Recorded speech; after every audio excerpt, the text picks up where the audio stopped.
మీకు తెలుసా? వర్షాకాలంలో మీరు చేస్తున్న ఈ 5 చిన్న తప్పులే మీ అనారోగ్యానికి మూల కారణమవ్వచ్చని? ఆ 5 తప్పులేంటో తెలుసుకోవాలంటే ఈ వీడియోని చివరి వరకు చూడండి. మొదటిది, నిల్వ ఉన్న తాగునీరు.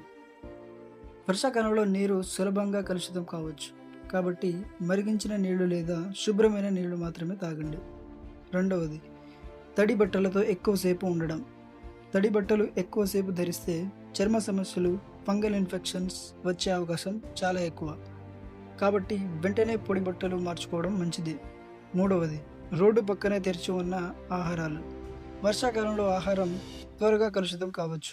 కాబట్టి వేడిగా మరియు తాజాగా వండిన ఆహారాన్ని తినండి. నాలుగవది, ఇంటి చుట్టూ నీరు నిల్వ ఉండనివ్వడం. నిల్వ ఉన్న నీరులో దోమలు చాలా త్వరగా పెరుగుతుంది కాబట్టి వాటి వల్ల డెంగ్యూ మరియు మలేరియా వంటి ప్రమాదం పెరుగుతుంది. కాబట్టి ఇంటి చుట్టూ నీళ్లను నిల్వ ఉండనివ్వకుండా చూసుకోండి. ఐదవది, చేతులు శుభ్రంగా కడుక్కోకపోవడం. బయట నుంచి వచ్చినప్పుడు కానీ తినే ముందు కానీ చేతులను కనీసం 20 సెకండ్ల సబ్బుతో కడుక్కోవడం మంచి అలవాటు.